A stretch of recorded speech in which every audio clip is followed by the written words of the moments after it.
Hello everyone, this is Kapil का then welcome back to once again. तो इस video में हम बात करेंगे मोस्ट इंपॉर्टेंट फॉर्मूले फॉर योर बोर्ड एग्जाम्स। तो चैप्टर सेकंड सॉल्यूशन के वो फॉर्मूले डिस्कस करेंगे जो आपके बोर्ड एग्जाम्स के लिए काफ़ी इंपॉर्टेंट रहेंगे, जिसके बेस पे क्वेश्चन पुट अप किए जाते हैं। तो वीडियो को आगे बढ़ाने से पहले मैं आप सभी से हम्बल रिक्वेस्ट करूंगा, यदि आप चैनल पर नए हैं तो चैनल को सब्सक्राइब जरूर कर लें। तो स्टार्ट करते हैं बच्चों। हमारे पास फर्स्ट फॉर्मूला क्या है? मोलैरिटी। मोलैरिटी को हम कैपिटल एम से डिनोट करते हैं, is equal to number of moles of a solute divide by the volume of solution in litre. जो इसका फॉर्मूला बनेगा बच्चों वो क्या बनेगा? W2 multiply by 1000 divide by M2 multiply by volume. अब जो W2 है यहाँ पर this is a given mass, ये हमारे पास given mass of a solute divide by the molecular mass of a solute, V यहाँ पर वॉल्यूम होगा। उसके बाद सेकंड फॉर्मूला हमारे पास है नॉर्मेलिटी का। नॉर्मेलिटी को हम किससे डिनोट करते हैं? कैपिटल M से। तो number of A gram equivalent of a solute divide by the volume of solution in litre. इस केस में सेम फार्मूला हमारे पास W2 क्या होगा? यहाँ पर आपका given mass of a solute multiply by 1000 divide bye यहाँ पर क्या है? This is A gram equivalent of a solute multiply by the volume of a solution. उसके बाद नेक्स्ट है हमारे पास बच्चों मोलैलिटी। मोलैलिटी को हम स्मॉल m से डिनोट करेंगे। तो इसका जो फॉर्मूला बनेगा हमारे पास number of moles of a solute divide by the mass of a solvent in a kilogram. अब इस केस में W2 divide by M2 multiply by 1000 divide by W1। अब यहाँ पर W1 की बात हो रही है, this is a given mass of a solvent. ये किसका होगा? सॉल्वेंट का होगा। ये वाला हमारा पास किसका है? सॉल्यूट का है बच्चों। उसके बाद नेक्स्ट फॉर्मूला नंबर 4, पार्ट पर मिलियन, काफ़ी इंपॉर्टेंट है। इस केस में W2 divide by W1 plus W2 multiply bye 10 की पावर 6। अब इस केस में हम क्या लेके चल रहे हैं? W2 का मतलब क्या है बच्चों? यहाँ दिस इज ए हमारे पास given mass of a solute का है, और इसके बाद ये टोटल किसका हो गया? सॉल्यूशन का। नेक्स्ट है हमारे पास mole fraction of a solute क्या होता है। अब मोल फ्रैक्शन को हम किससे डिनोट करते हैं? बेसिकली x से डिनोट करेंगे। अब यहाँ पर बेसिकली हम किसका लेके चल रहे हैं बच्चों? सॉल्यूट का लेके चल रहे हैं। तो सॉल्यूट के केस में हमारे पास x2 is equal to N2 upon N1 plus N2। N क्या है यहाँ पर? This is a number of moles of a solute divide by number of moles of a solvent plus number of moles of a solute. अब इस case में इसको हम total बोल सकते हैं यहाँ पर, this is the number of moles of a solution. अब यहाँ पर देख सकते हैं आप N2 is equal to number of moles of a solute, N1 is a number of moles of a solvent. अब इनकी वैल्यू भी पुट कर सकते हैं। बेसिकली जो हमारी N2 की वैल्यू होती है बच्चों, नंबर ऑफ मोल्स क्या होता है? Given mass divide bye molecular mass. अब ये किसके लिए लेके चल रहे हैं? सॉल्यूट के लिए। तो आप यहाँ पर 2 से डिनोट कर सकते हैं। यदि सॉल्वेंट के लिए कर रहे हो तो बच्चों यहाँ पर 1 से डिनोट कर सकते हैं। नंबर ऑफ मोल्स ऑफ हमारे किसके इक्वल होता है? Given mass divide bye molecular mass, और इसको ही आगे कन्वर्ट कर देते हैं हम किसमें? मोलर मास में। नेक्स्ट फॉर्मूला है हमारे पास mole fraction of a solvent. जो मोल फ्रैक्शन होता है बेसिकली बच्चों सॉल्वेंट का, वो क्या होता है? x1 के लिए। x1 मतलब सॉल्वेंट के लिए, ये हमारे पास मोल फ्रैक्शन x। तो क्या होगा इस केस में? Number of moles of a solvent divide by number of moles of a, ये किसका है बच्चों? सॉल्वेंट प्लस सॉल्यूट का। अब इस केस में जो हमारे पास मोल फ्रैक्शन होता है वो is equal to unity, x1 plus x2 is equal to unity. अब ये पूछा जा सकता है एग्जाम्स के अंदर कि जो मोल फ्रैक्शन होता है उसकी एसआई यूनिट क्या होती है बच्चों? There is no unit. Mole fraction की कोई भी यूनिट नहीं होती। उसके बाद नेक्स्ट फॉर्मूला हमारे पास है Raoult's law. Raoult's law of a vapour pressure, ये किसके लिए है? वेपर प्रेशर के लिए। Of a mixture of a liquid. तो इस केस में क्या करोगे आप? PA is equal to XA dot PA nought. अब यहाँ पर ये डायरेक्टली प्रोपोर्शनल का साइन हटाते हैं तो क्या लगा देते हैं बच्चों? यहाँ पर प्रेशर लगा देते हैं प्योर फॉर्म का। उस केस में same as it is PB is equal to XB dot PB nought. ये किसके लिए है? प्योर प्रेशर है ये हमारा। अब इस केस में जो टोटल प्रेशर बनेगा वो क्या बनेगा? PT से डिनोट कर लो या इसको PS से कर लो। तो PA प्लस PB, तो इन दोनों की वैल्यू यहाँ पर पुट कर देते हैं XA dot PA nought plus XB O dot PB nought. अब इस केस में बच्चों x एज इट इज रहेगा। अब यहीं से हम निकाल सकते हैं जैसा कि हमने किया था मोल फ्रैक्शन के अंदर। तो यहाँ से किसकी वैल्यू निकाल लेंगे हम? सपोज करो इसको हम A मान लेते हैं, इसको हम B मान लेते हैं। तो XB की वैल्यू निकाल लेंगे तो 1 माइनस क्या हो जाएगा? XA। तो यहाँ पर इसके अंदर पुट कर सकते हैं। ये किसका बन गया हमारे पास? रोल्स लॉ का। रोल्स लॉ पे vapour pressure in a mixture of a liquid का। उसके बाद नेक्स्ट है हमारे पास Raoult's law for a lowering of a vapour pressure. Lowering of vapour pressure के लिए जो फॉर्मूला बनेगा बच्चों, ये वाला फार्मूला बनेगा हमारे पास, delta P upon P note is equal to x2। ये किसके लिए निकाला हमने? सोल्यूट के लिए निकाला बच्चों।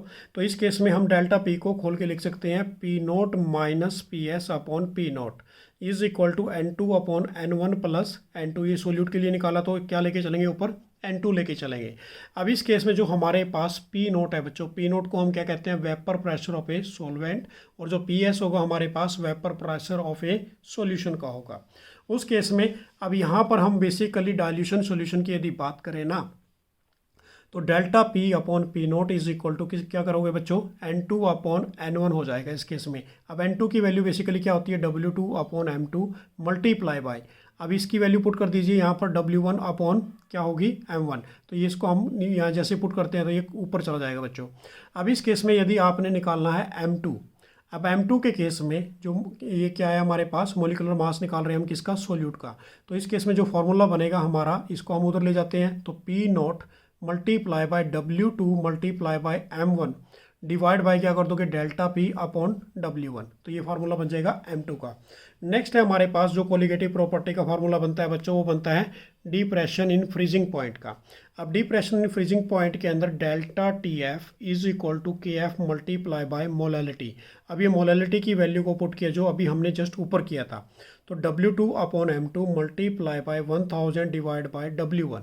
अब इस केस में अब यहाँ से हम M2 फिर निकाल सकते हैं, M2 को उधर ले जाओ, डेल्टा TF को नीचे ले जाओ, तो सेम फार्मूला वही रहेगा हमारे पास। उसके बाद बच्चों इसको हम चेंज भी कर सकते हैं कि KF के अंदर यदि हमने KF की वैल्यू निकालनी है, तो उस केस में जो KF की वैल्यू निकाल सकते हो आप, KF इज इक्वल टू क्या हो जाएगा, इसको उठा के इधर ले जाते हैं, उसको उठा के नीचे ले आएंगे। क्लियर है कॉन्सेप्ट ये। उसके बाद नेक्स्ट फार्मूला हमारे पास है बच्चों एलिवेशन ऑफ बॉइलिंग पॉइंट का, जो नेक्स्ट फार्मूला रहेगा फार्मूला नंबर 10, कि इस केस में delta TB is equal to KB multiply by molality. Molality का फार्मूला बच्चों same as it is, W2 multiply by 1000 divide by M2 multiply by W1। अब यहाँ से यदि आप फिर वंस अगेन निकालते हैं M2 का, तो उस केस में क्या होगा बच्चों, KB मल्टीप्लाई बाय, KB के साथ मल्टीप्लाई कर दिया, और यहाँ पर हमारे पास क्या है W2 और ऊपर क्या है 1000 डिवाइड बाय, और TB को नीचे ले आओ इंटू W1। तो ये फार्मूला किसका बन जाएगा, elevation of A boiling point का। अब यहाँ पर यदि ये पूछ ले कोई आपसे कि KB क्या है बच्चों, this is A cryoscopic constant, और उस केस में हमने किया अभी KF वाले केस में, और K वाले को हम क्या बोलते हैं, ये अभी जस्ट हमने किया KF वाला, this is A ebullioscopic constant. उसके बाद नेक्स्ट है हमारे पास वेंट हॉफ फैक्टर का फार्मूला नंबर 11। अब इस केस में जो हमारे पास ऑस्मोटिक प्रेशर होता है बच्चों, उसको हम डिनोट करते हैं पाई से, तो पाई इज इक्वल टू क्या होता है, CRT। अब R is a gas constant, C is a concentration, T is a temperature, और पाई से ऑस्मोटिक प्रेशर। अब यहाँ पर हम C की वैल्यू पुट कर सकते हैं N upon V, number of moles upon volume. अब इस केस में पाई इज इक्वल टू क्या बनेगा हमारा, C की वैल्यू पुट कर दी हमने N अपॉन V और RT। तो सेम एज इट इज़ यहाँ पर N की वैल्यू पुट कर सकते हैं W upon M, number of moles की वैल्यू क्या होती है, W upon M, given mass upon molecular mass, तो वो वैल्यू पुट करके हमने ये फार्मूला बना दिया बच्चों, pi V is equal to W upon M RT। अब हमारे पास पाई क्या है यहाँ पर, osmotic pressure, V volume of a solution in litre, R is a universal gas constant. उसके बाद ये किसका फार्मूला बना दिया हमने यहाँ पर, मोलिकुलर मास का, तो वो क्या बनेगा, W हमारा WRT divide by pi V, और यहीं से हमने पाई की वैल्यू निकाल दी, तो पाई इज इक्वल टू क्या होता है, N अपॉन V RT, जो अभी हमने जस्ट किया। क्लियर हो गया बच्चों ये कॉन्सेप्ट। उसके बाद नेक्स्ट फार्मूला हमारे पास फार्मूला नंबर 12 कि relation between osmotic pressure and other colligative property. Other colligative property का जो फार्मूला बनेगा वो क्या बनेगा आपका, pi delta P upon P note multiply by DRT upon M2। अब इसी को हम ऐसे लिख सकते हैं किसके लिए, फ्रीजिंग के लिए, ठीक है ना। तो यहाँ पर delta TF multiply by DRT upon 1000 multiply by KF। अब इस केस में जो हमारा M2 होगा वो molar mass of a solute होगा, D यहाँ पर क्या होगी, density of the solution. Next formula हमारे पास है बच्चों वेंट हॉफ फैक्टर का, ये भी काफ़ी इंपॉर्टेंट है। वेंट हॉफ फैक्टर को हम I से डिनोट करते हैं कि I is equal to observed colligative property divide by normal colligative property. Second formula इसी का हमारे पास वेंट हॉफ फैक्टर का, वो क्या रहेगा, normal molecular mass divide by observed molecular mass. Third formula हमारे पास है बच्चों, इसका क्या होगा, I is equal to moles of a solute particle present after association और dissociation divide by mole of a solute particle is added. तो ये हमारे पास किसका फार्मूला रहेगा, वेंट हॉफ फैक्टर का। इसमें से भी कोई ना कोई क्वेश्चन पुट किया जाता है कई बार बोर्ड एग्जाम्स के अंदर। नेक्स्ट है हमारे पास बेसिकली बच्चों फॉर्मूला नंबर 14 कि 4 डिग्री ऑफ ए डिसोसिएशन की यदि बात करें, अल्फा इज इक्वल टू यहाँ पर went half factor -1 upon n-1। n यहाँ पर क्या रहेगा, number of particle produce after dissociation. ये याद रखना आपने। उसके बाद डिग्री ऑफ एसोसिएशन की यदि बात करें, ये हमने डिसोसिएशन की बात की, तो एसोसिएशन के केस में क्या होगा, अल्फा इज इक्वल टू यहाँ पर वेंट हो फैक्टर -1 1/n-1। इसमें क्या करना है बच्चों, 1/n कर देना है एसोसिएशन के केस में, बाकी सब कुछ सेम रहेगा। अब यहाँ पर जो हमारे पास है I is a Van Hoff factor, N is a number of particle which undergoes the association, जो क्या करेगा, एसोसिएट होगा। उसके बाद मॉडिफाइड किया गया बच्चों, modified formula of A colligative property. तो पहला फार्मूला हमारे पास क्या रहेगा, delta P upon P not. अभी हमने डेल्टा पी को क्या किया था बच्चों, P not minus P S upon P not, ये किया था, इज इक्वल टू क्या था हमारे पास, x2 था। यहाँ पर हमने किसको मॉडिफाइड कर दिया, कोलिगेटिव प्रॉपर्टी को वेंट ऑफ फैक्टर में, तो क्या लगा दोगे, वेंट ऑफ फैक्टर लगा दोगे। सेम फार्मूला हमारे पास delta T F is equal to I K F multiply by molality. Third formula same as it is हमारे पास, delta T B is equal to I K B multiply by molality. ऐसे ही हमने किसका formula write down कर दिया बच्चों, pi is equal to I C R T. तो ये फार्मूले काफ़ी इंपॉर्टेंट रहेंगे बेसिकली आपके लिए, जो आपके बोर्ड एग्जाम्स के लिए काफ़ी इंपॉर्टेंट रहने वाले बच्चों। तो इन फार्मूले को आपने बहुत अच्छी तरह से प्रिपेयर कर लेना है, इसके बेस पे आपके न्यूमेरिकल आ सकते हैं आपके बोर्ड एग्जाम्स के अंदर। तो मेरी तरफ से आप सभी को best of luck, thanks for watching, bye, good luck.